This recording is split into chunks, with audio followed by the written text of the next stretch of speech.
Coming up, a great weekend in Battle Creek. We've got the highlights from the regional fly-in, and the final one of the year is coming up in Prescott, Arizona. We take you inside the crash lab at Embry Riddle. It's 8 acres you hope to never have a place in. Plus, general aviation at work around the world. Find out how airplanes serve some of the most needy people on Earth. And a brand new bomber gets her name. AOPA Live this week is just ahead. Experience the thrill from closer than ever before when the Ultimate Motorsports Series takes to the sky. The Red Bull Air Race World Championship is coming to Indianapolis Motor Speedway October 1st and 2nd. Tickets now on sale.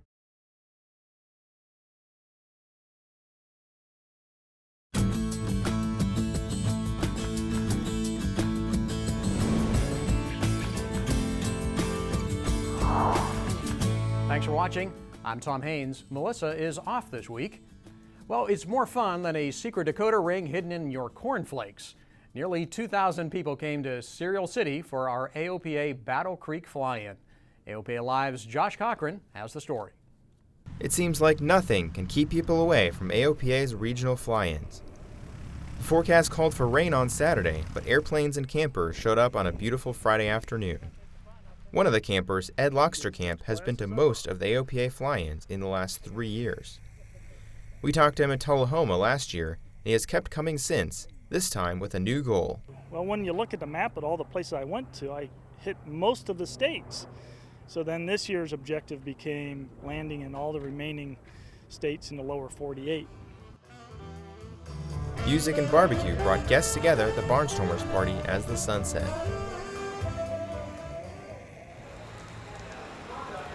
Despite all the rain this morning, all these pilots came out to learn about how they can get back in the cockpit at our Rusty Pilot Seminar.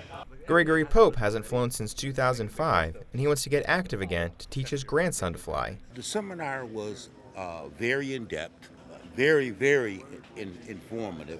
It illuminated the areas that I need study. About the time Rusty Pilots ended mid-morning, glimpses of blue sky were coming through, and people started showing off their airplanes. John Spore's rare and beautiful Comanche 400 got a lot of attention. Comanche's a fine airplane, and they've made everything from 180 engine versions up through the 400 and even into the twins. This allowed everybody to see that you can take an older airplane and have a lot of performance today. Groups of kids gathered around a glider as John DeRosa talked about the experience of soaring. When I fly in a glider, everything else in my life kind of goes to the back, and all I'm thinking about is staying up in the air, finding the next thermal, getting to a turn point or another airport, and then making it back again and see how fast I can do it. Moving on to something that uses a little more fuel, this old warbird was giving rides. This airplane is a B-25D Mitchell, served in the Mediterranean Theater of Operation. This is an actual combat veteran with 8 missions documented, and it's based at Willow Run Airport in Ypsilanti, Michigan, as part of the Yankee Air Museum. Despite the rain, learning, community, and of course airplanes just couldn't keep the crowds away. We're just really glad that AOPA decided to do the regional fly-ins here. That made it a lot easier for us to come to one of these and get to see everybody and go to the seminars. So and also, I'm glad I came along with them. I'm here to see a whole lot of amazing airplanes. All right. In Battle Creek, Michigan, Josh Cochran, AOPA Live. Thanks, Josh. And a good time had by all, despite the rain in the morning. And I don't think we'll have quite that much rain in Prescott coming up on October 1st. Nonetheless, great time. Thank you to all the AOPA Live This Week viewers who stopped by to say hello to us. We look forward to hearing from you always. Now, hey, there's an improved tool you can use to flight plan your way to the AOPA regional fly-ins. You may already know about an app called AOPA Go. Well, now you can download approach plates, airport diagrams, procedures, and other documents to the new version of AOPA Go. You can store them on your device for use offline. Eric Rush is the lead on the project's team. He says the new version is timely with the upcoming Prescott regional fly-in. And we actually have the Prescott NOTAM and the Prescott Pilot Information Pack. Both of those PDF documents are in the downloads library, so anybody that's flying to Prescott for that fly-in, just go ahead and download those. You can keep that in AOPA Go. And we've heard you. You can now download all the databases and document updates with one button. No more waiting to get things current item by item. AOPA Go is available in the App Store or on Google Play. And we hope you do use AOPA Go to join us in the desert. We're now just a little over a week away from our final fly-in of the year. We'll be in Prescott, Arizona, September 30th and October 1st. There's still plenty of time for you to RSVP and check out the schedule of activities. You can find the complete schedule on our website.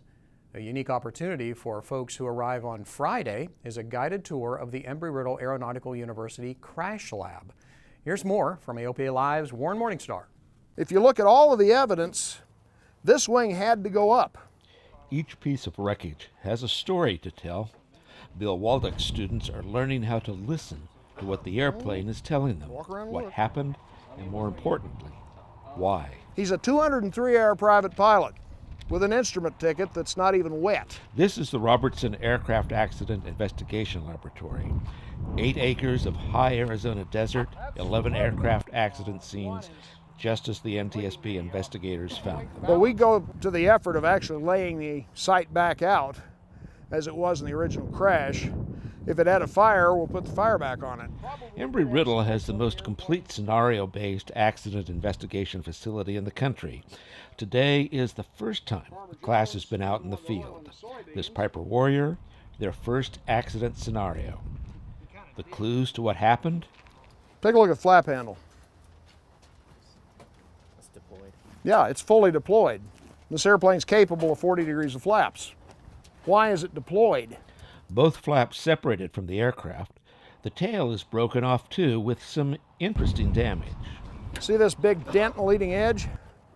That's the flap. The wreckage tells us that the left wing failed up. See these cuts here? What do you think did that? Cable's coming through. The wing is already failing, it's going up. That's one of the things that we can use to tell us direction it failed. The spar angle confirms the failure direction. More than likely, he's gotten this airplane into an updraft and he's going up top like a bat out of hell and doesn't know why, and he can't get it to slow down. He tried to use his flaps for speed brakes.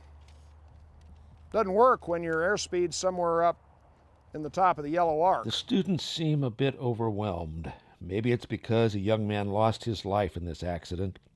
Today, it was mostly a pile of broken aluminum. But by the end of the semester, they'll be better able to decode the clues hidden in plain sight. Warren Morningstar, AOPA Live. Thanks, Warren. Bill Waldock and our own George Perry, head of the AOPA Air Safety Institute, will be conducting tours of the crash lab next Friday during the Prescott fly-in.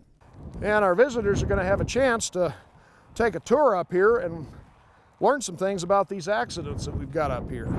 I thought I'd show everybody the ones that have the best lessons, like that Air Commander. Always watch the gas folks, and if in doubt, pop your fuel caps, because just sumping your fuel tanks won't reveal the kerosene. That's because right after the fueling, kerosene floats to the top of the tank. But Bill says you can smell it if you pop the fuel caps. There are plenty of other lessons to be learned from the mistakes of others, including sometimes the pilot isn't at fault. Like a Cessna 401 accident, it suffered an explosion and fire in the air. There's no way that that pilot could have known that his left aileron was about to break off. He had a fire on the airplane, he'd had part of his wing blown off. The airplane's still flying, and he's already got the field made, and he puts the gear down. When he does that, it changes the forces on that left wing and on the aileron, which is already cracked from the original explosion. Aileron comes off, he arcs up and over, and he's really not in control. So from that point, there's nothing he can do, but there's no way he can know it. You can sign up for the Friday tour of the Embry Riddle Crash Lab on our website. There are only a limited number of slots available, so best to act quickly. And remember, if you plan to come to any part of the Prescott fly-in, please RSVP on our fly-in websites. And the Air Force is looking for answers after a U-2 crash in California. One of the 5 2-seat U-2 Dragon ladies crashed after takeoff on a training mission. The pilots ejected, but one, however, did not survive. From legacy airframes to the future of stealth technology, the next generation stealth bomber has a name. It will be called the B-21 Raider in recognition of the Doolittle Raiders. The B-21 is a long-range strike bomber under development. It's expected to enter service in the mid-2020s. And now, going back in time, got a few $1 million lying around and don't know what to do with it? Well, you could buy a replica of what is considered the world's first airliner. The airplane is a replica of the Junkers F-13, the first all-metal commercial airplane. The replica just made its first official flight. The original, it was built in 1919, and it shaped the future of commercial air travel. The replica was designed and built by luggage maker Romova. Romova's luggage and the F-13 are made out of a unique ridged metal. From here, Romova is planning to certify and sell the airplane. Coming up after the break, a new way to track airplanes around the world, and aviation at work in Africa, helping the world's most needy. We'll be right back. Purchasing your own aircraft is an exciting experience. AOPA Finance simplifies the process, saving you money with lower interest rates and hassle-free loans, so you get into your new aircraft sooner. AOPA Finance, the right approach to buying an aircraft.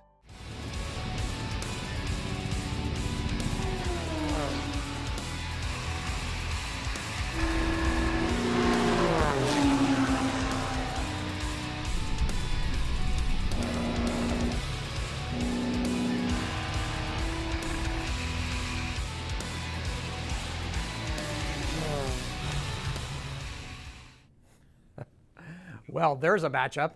Welcome back. This video from the Red Bull Air Race World Championship Series shows pilot Kirby Chambliss going wingtip to wingtip with IndyCar racer Alex Rossi. The world's fastest motorsport series roars into Indianapolis next weekend. October 1st and 2nd, the series will pit pilot versus pilot in one of the greatest displays of stick and rudder skill out there. AOPA Live will be there to cover the race and bring you an inside look at the series. And Saturday night, there's an exclusive party offer for AOPA members at the air race. You're hearing the band Edison, who will play for us on the Yard of Bricks in Indianapolis. The Brickyard Bash will let you get up close and personal with one of the most famous icons of motorsports. Head to our website for more information. There's a major innovation in flight tracking. FlightAware and Aireon have developed a new technology that will help prevent airliners from going missing in the future. The technology uses a group of satellites to track ADS-B transponders.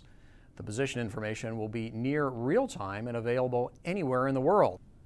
And speaking of flying all over the world, Florida pilot Julie Wang just completed a record-breaking flight. Julie's team says she is the first Chinese woman to fly a single-engine airplane solo around the world. Julie's trip took 17 days with 155 hours of flight time. We talked to her at Oshkosh, where she said she was especially looking forward to flying into China. It's very positive information for all the other Chinese people who love to fly. Julie will receive a $150,000 prize for being the first Chinese woman to complete that trip.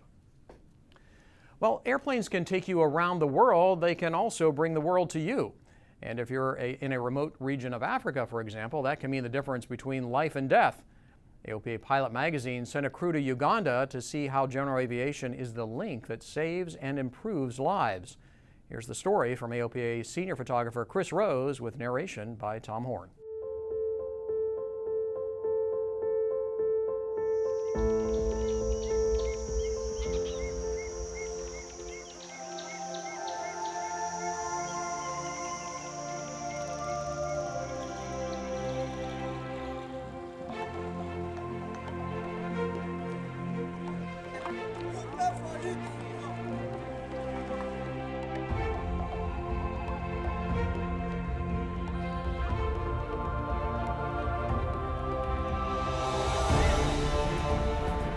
In Central Africa, in the Congo, this is true. Lush green hillsides hide the seeds of conflict. The smiles of carefree children obscure the unrelenting poverty. Into this world comes the airplane. Air Serv Limited's team of international pilots fly Cessna Caravans into remote airstrips, bringing needed supplies, medicine, food, doctors, and a helping hand. These life-sustaining gifts benefit people who could live in an Eden if it were not for the one thing that distorts their world: conflict. Tribal and political changes erupt, and disease, malnutrition, and displacement change the landscape. A quiet village becomes a cesspool, a place of war. Children suffer. Progress pauses. Lives end.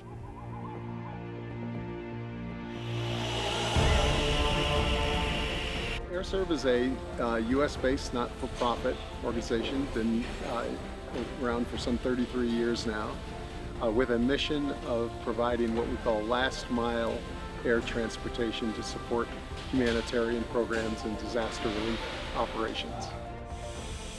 Air Serv has a fleet of fixed-wing aircraft. Several serve Doctors Without Borders full-time. Others help humanitarian and aid missions across Africa and around the world. For these pilots, it's a calling. And I had always wanted to fly in Africa since I started flying. So I came out here and initially worked as a mechanic until my licensing and whatnot came through. And then Why started. did you always want to come to Africa? The romance of flying in Africa, the bush, the excitement. It's true aviating. Has it been that way since you got here? Well, with romance, there's highs and lows. So yes, it has been, but it's been great, you know, and it's been a fantastic learning experience. I continue to learn every day. But when I got checked out in the caravan, it was like I'd been knighted, and it's like, you can go anywhere. I was like, are you kidding me? Really? So you make your way out. I was just very, very fortunate, and I think fortunate, even lucky many times.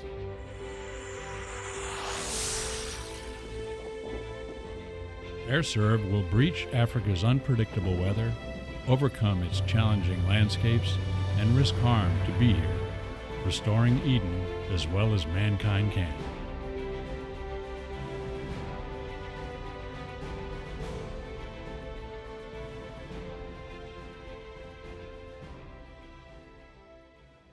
It's really great to see general aviation airplanes being used for such great purposes around the world.